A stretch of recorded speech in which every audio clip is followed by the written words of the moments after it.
speaker, who is Lindsay German. She's the convener of Stop the War, actually, and thank you very much. 5 minutes. Right.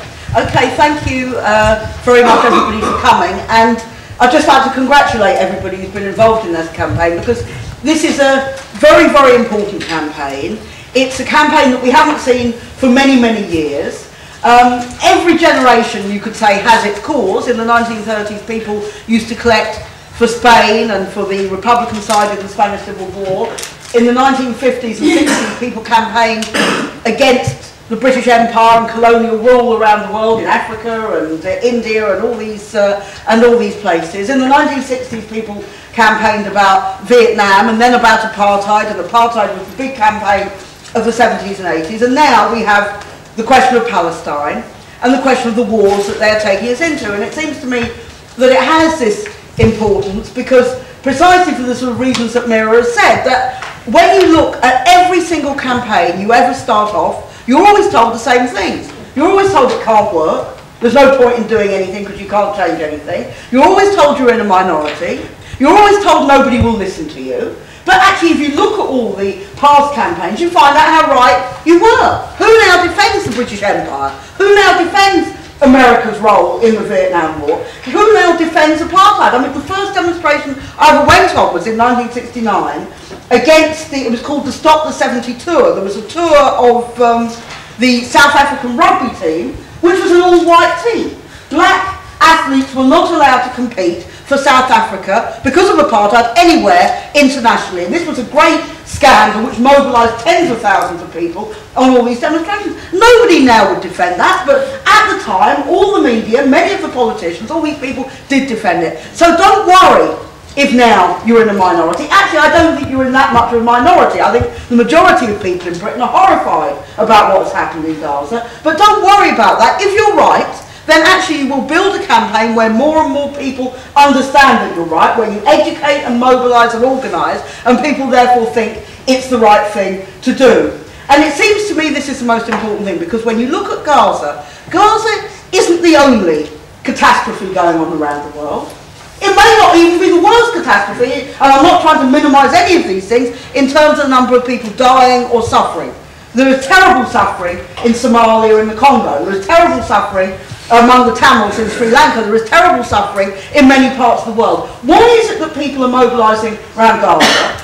I believe firstly because of the issue itself, when people see people being bombed and 400 children dying and all the other things that we've seen. But secondly because it symbolises something more than that. It symbolises much more than simply the question of Palestine, but also what is wrong with the world. Why is it the rich and powerful countries can behave in the way that they do? And Israel is a rich and powerful country, despite the fact it characterises itself as a poor, defenceless country in the Middle East. It is nothing of the sort. It is given $3 billion a year by the Americans. No government has seriously criticised what Israel has done, and we know that America will continue to support Israel in these kind of things. So it symbolises that question. It symbolises the question against war and for peace.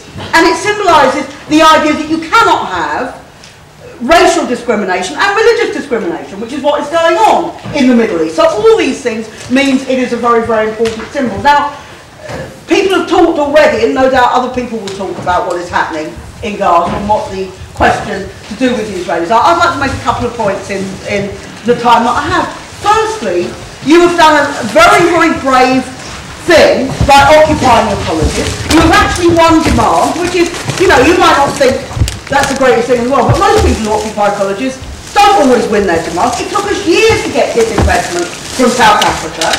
People have won that in colleges in the last few weeks, and that's a fantastic thing. But this isn't the end of the campaign, it's the beginning. It's the beginning of people continuing to campaign around this issue, to continue to campaign against the troops in Iraq and Afghanistan, to continue to campaign against the whole of what they are doing around the world, and therefore this is the start, and people have to be organised. And you see, I think here the crucial question is that we come together around all these specific issues. There are all sorts of different people involved in these. I mean, when Mira says, you know, we have to separate out the campaigns, well, yes, people are in Palestine campaigns, people are in socialist societies, people are in Stop the War groups, and I think all these things should continue to carry on. People have all sorts of different issues and many other issues they want to. But can we come together to stop arming Israel and to stop the arms trade over Israel? Can we come together about bringing the war criminals from Israel to justice? Can we come together to demonstrate and do all these things? It's very, very important.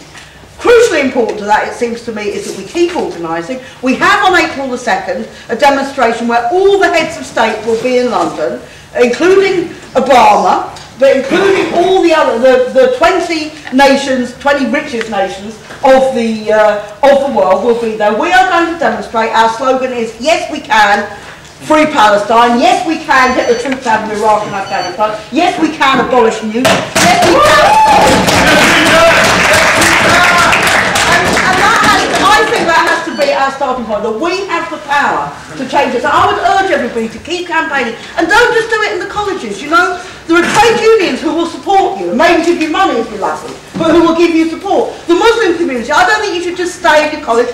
Go to the local mosque, go to the local Muslim areas, because those people are also the backbone of this campaign, and let's turn this into an even bigger campaign than it has been already. So please do everything you can. Join the Stop the War Coalition, build Stop the War societies in the colleges. I think this is crucially important, and make sure that 2009 is a year that nobody forgets. It will be like 1968, it will be like 1848 when the railway spread the revolution from one end of Europe to the other. That is the kind of historical period we are now in, and you are part of making history.